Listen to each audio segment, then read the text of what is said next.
Hey friends, welcome back to my kitchen. So today we are in for a treat. I am making dinner today. This is Sunday evening. So we are going to be making a meatloaf with Dijon, Dijon brown sugar glaze on top. It's going to be phenomenal. And then we're going to make that with some sweet potatoes and some fritters as well. So we're going to be working with a few different recipes, but stay with me today because it's going to be really nice, and we're going to have a wonderful, fabulous Sunday dinner. Okay, so what we have here to start is I have 1 pound of ground meat. And this, it says it's going to make approximately, about 4 to 6 servings. If you're using 1 pound of ground meat, usually it's about 4. Okay, so we'll just move that out of the way right now. I have some onion and garlic I'm going to be chopping up.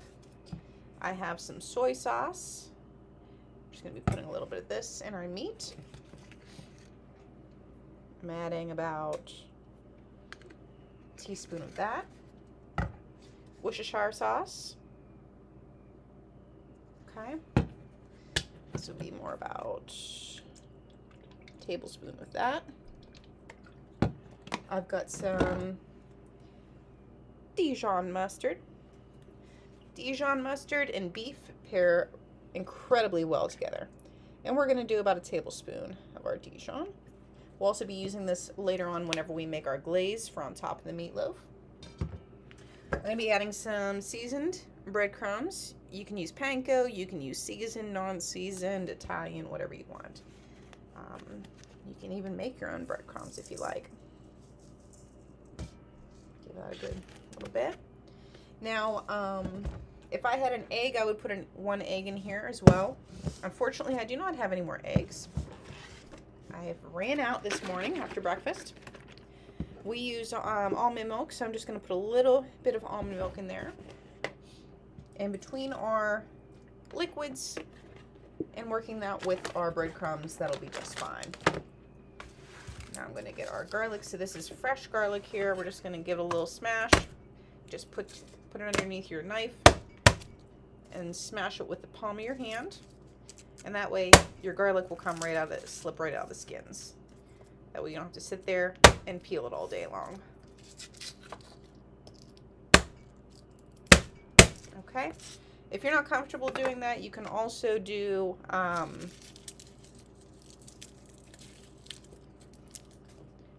you can put a little, if you have a tiny little cutting board, you can put that over top and give it a little smash, or something flat, maybe wooden,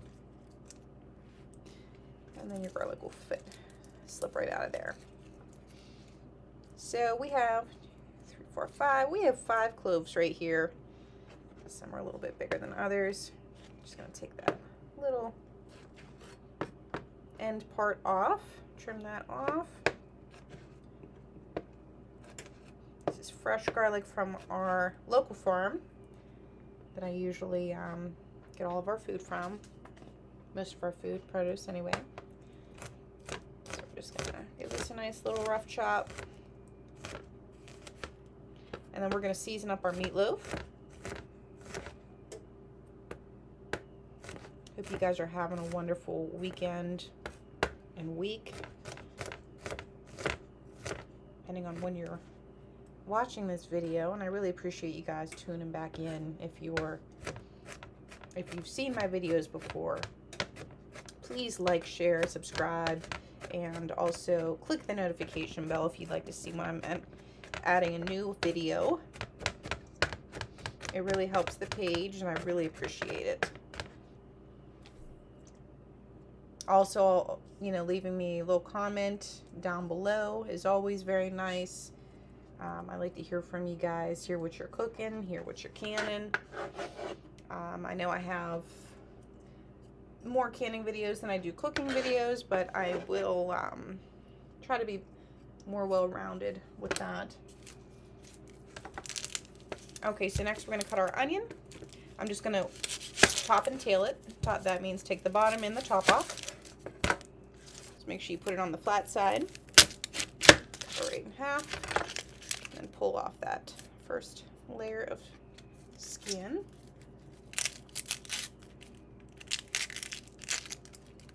And definitely compost that. Or if you have chickens, I know they like that sort of thing.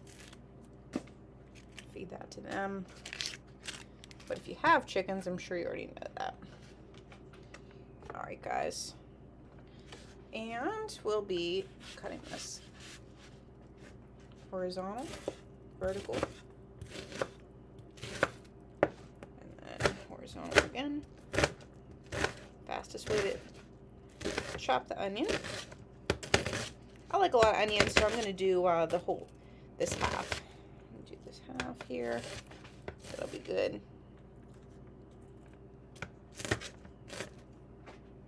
Should be sufficient for 1 pound. You can do as much or as little as you like. Pop that in our bowl. I think cooking should be easy, stress-free, but yet packed full of flavor. That's kind of my motto. Okay, next what we're going to be doing here is there's a few different things that you can do for a little extra flavor on your meatloaf.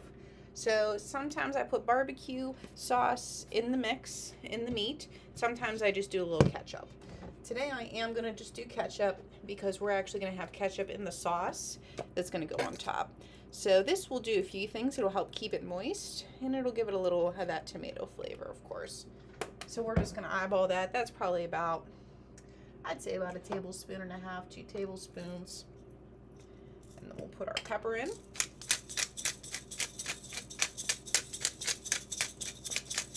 You get real fast at cracking pepper if you have to do this all day long.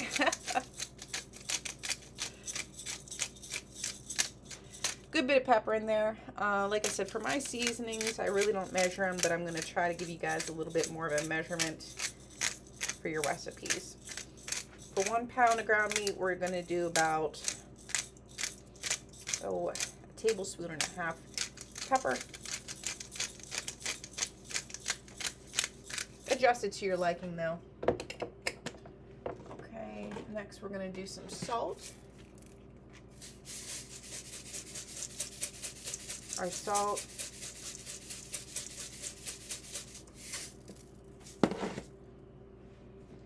is about 2 teaspoons. And put in about a teaspoon of Italian.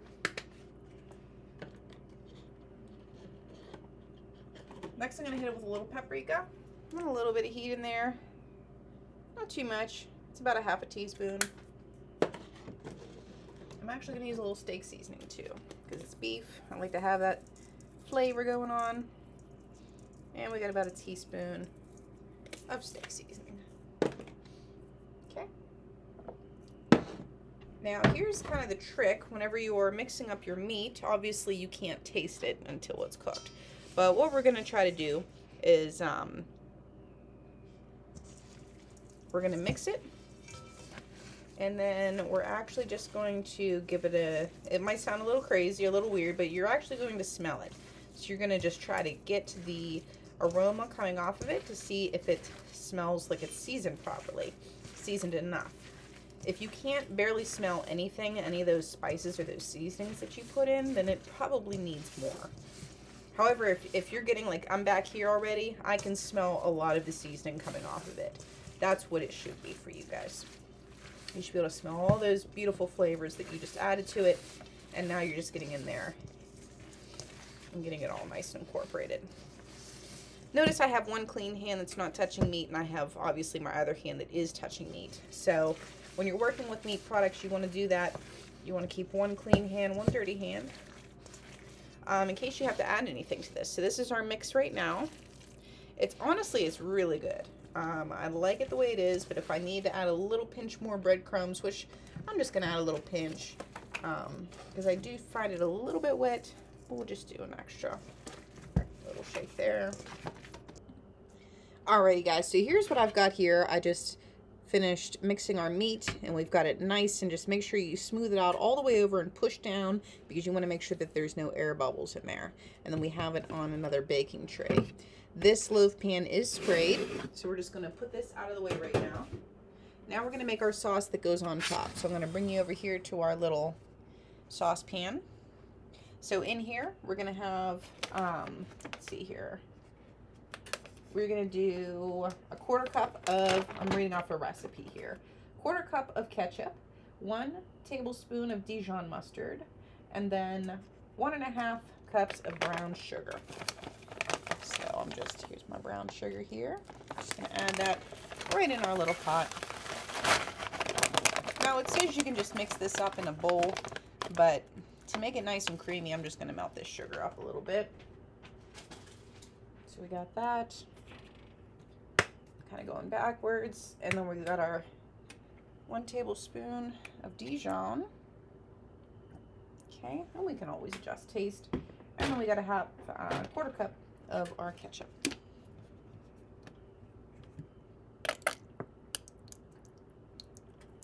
Usually I put, like I said, either ketchup or barbecue sauce on top of my meatloaf. Like I said, we're trying this new little recipe today, but I know it's going to be good. I got this from a friend, and she said it was really, really yummy. And a little tip too, what you can do with your meatloaf, just to kind of switch it up, is you can make meatballs out of it and then put this glaze over top. This glaze that they actually have on the recipe was made for the meatloaf balls. It's just a little fun little way to do it. I mean, obviously the meatloaf tastes the same, but it's just a different way to serve it up. Especially if you have kids, they might like that. They might enjoy that. So we're just mixing this up real nice. It's nice and nice brown, golden brown color. A little whisk. I'm trying to just get all those granules out of there from the sugar. And I'm going to take a little taste test here and see if it needs anything.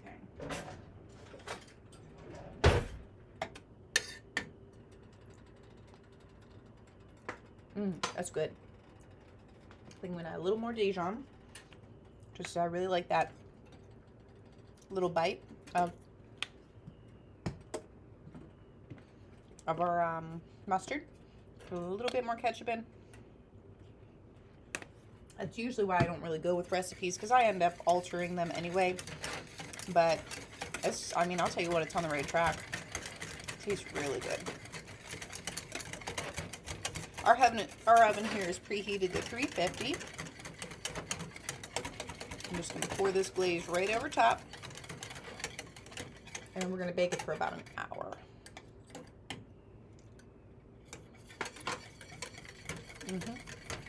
Oh yeah, I think it's there. Do a little dash of salt.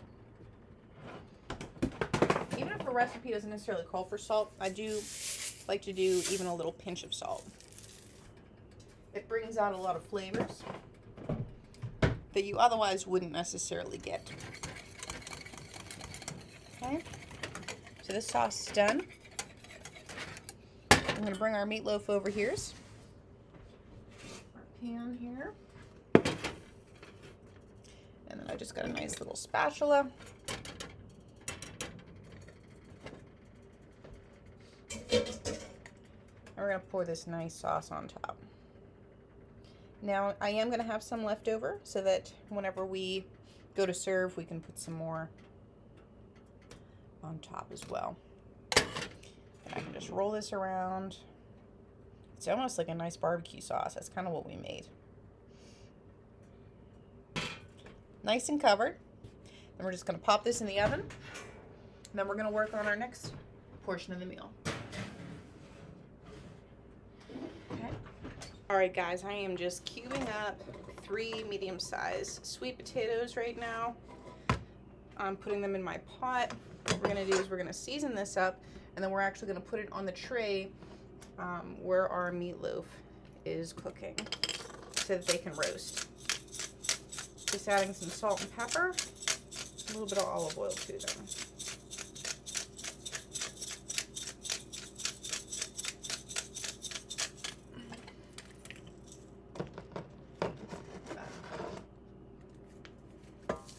We're probably doing about a tablespoon of pepper and a teaspoon and a half of salt.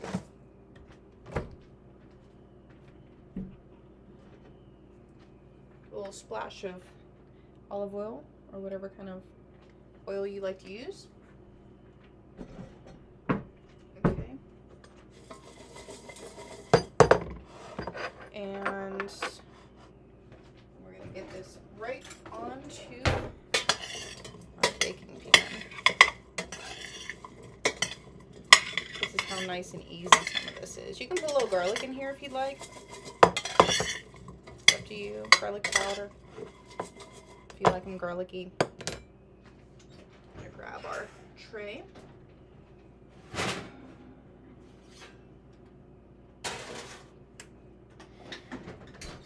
It's only been in there for a few minutes. And then I am just going to pour this right on our tray. We're just going to pour it all around our meatloaf.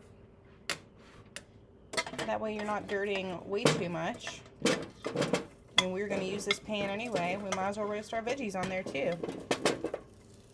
Right? Oh, that's okay. That guy. I'm going to go inside the meatloaf. That'd probably be good too.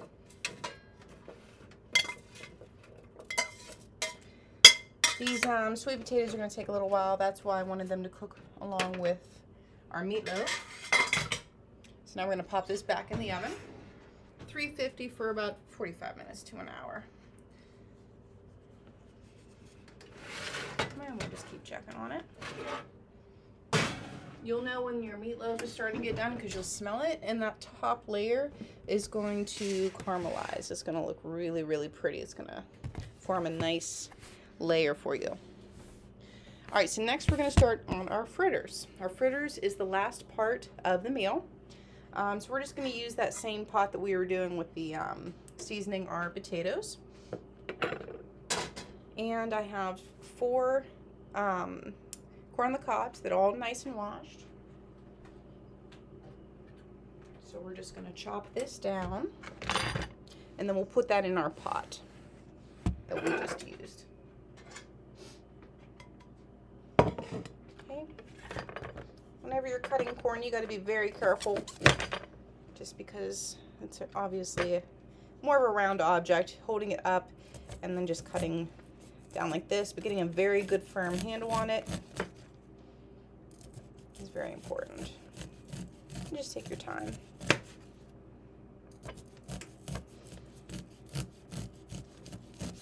This is not cooked yet. This is fresh off the cob.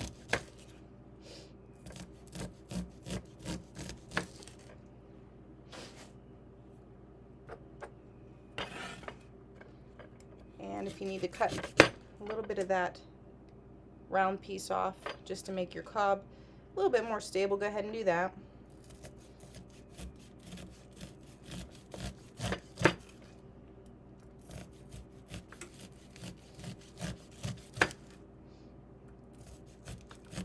So far, our prep time really hasn't been that long at all.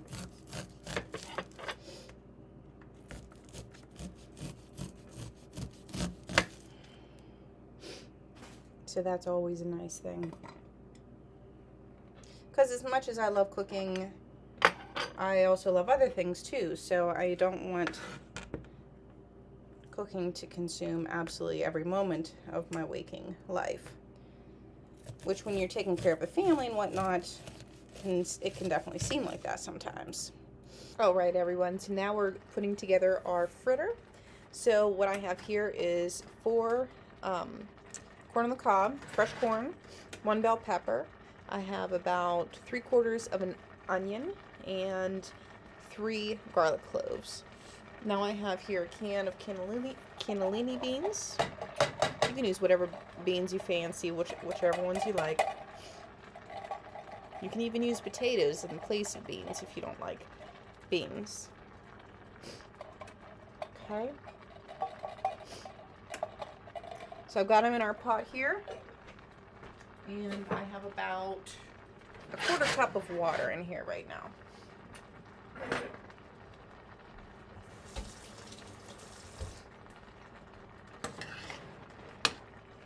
We're just going to mix this all together, and then I'm going to start seasoning it.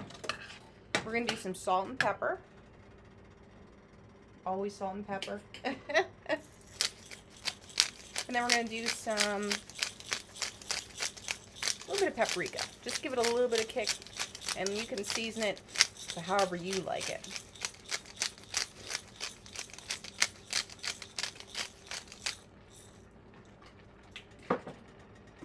Okay.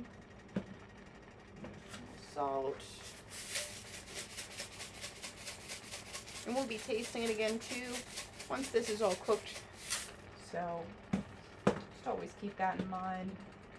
You can always add more seasoning later, but it's very hard to fix it whenever you've over seasoned. So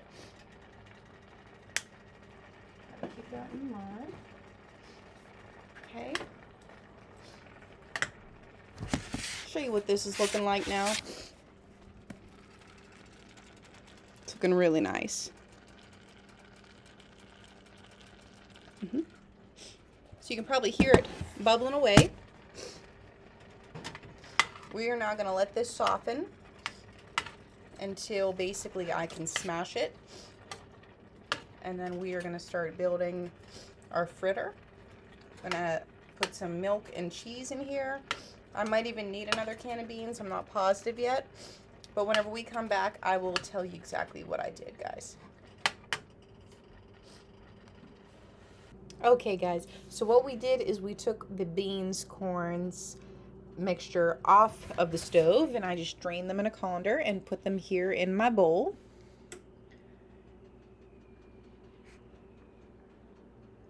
Okay, so next what we're going to do is we're actually going to taste this. I tasted it before, but it tasted really good. Just going to give it a little sample in case we have to season it.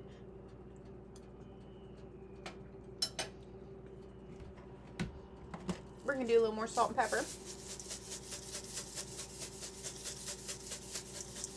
Good. It's very good. And a little paprika. A little more of that. Honestly, if I just ate it like this as a side dish, it would be perfect. But we're getting a little fancy today and we have time. We're going to make our fritter. So I did end up putting black beans in this as well. It needed a little bit more bean. Be really yummy. So next to this, what we're going to add, well, before we add anything else, we're going to smash it. So I just have a regular potato smasher here, and we're just going to come in here, give it a nice little smash, and we're going to smash this up real nice. I'll show you what it looks like afterwards. And then to this, we're going to add a little bit of milk, some breadcrumbs, some cheese. If you have an egg, put an egg in too to help bind it. I unfortunately don't have an egg. I told you before, I ran out of my eggs this morning. But it's okay. Just use what you have. You can hear my oil heating up in the background over here in my skillet. I have a little bit of butter and olive oil. That's what we're going to be frying our fritters in.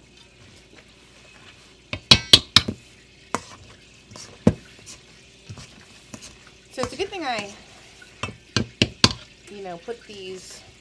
put all this on the stove, because these are a lot easier to mash now that they've cooked a little while.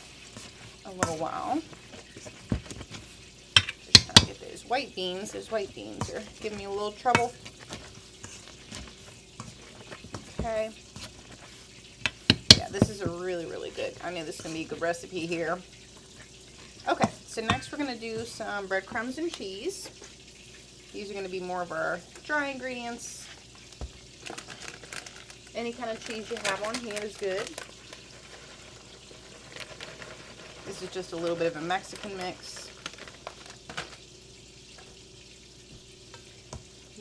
Probably hear that pan. I'll just turn it down a little bit. It's definitely heated enough. Wow, this fritter looks so yummy now.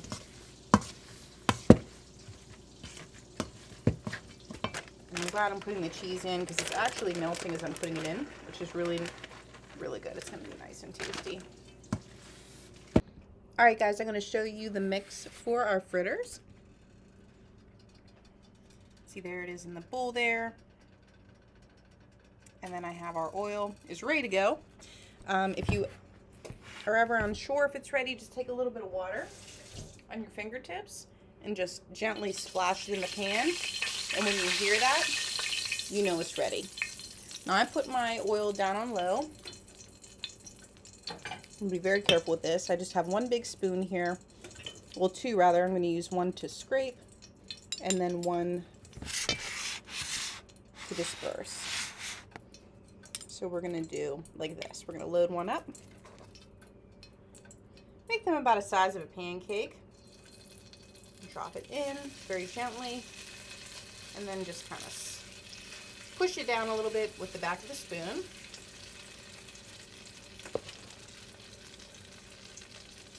About that much. Gently put in the oil. Be careful of that oil. Very, very hot. And then as I'm putting more in, I'm actually going to turn up my heat. So as you start putting more in, your temperature is going to go down.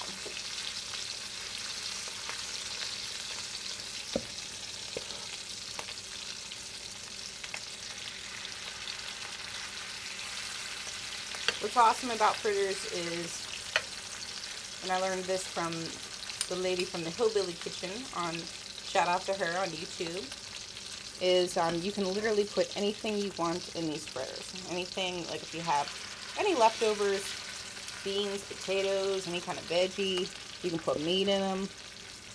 You can change them all different types of ways. Wonderful for leftovers and even just for a side dish like what we're doing today. And I'm actually making a little bit more so that we have leftovers. That's usually what I do on the weekends, is I just cook a little extra so that we can have leftovers. So I'm going to show you this now. We've got our fritters simmering in the oil with that nice little bubbles coming up all the way around. And we're just going to let them cook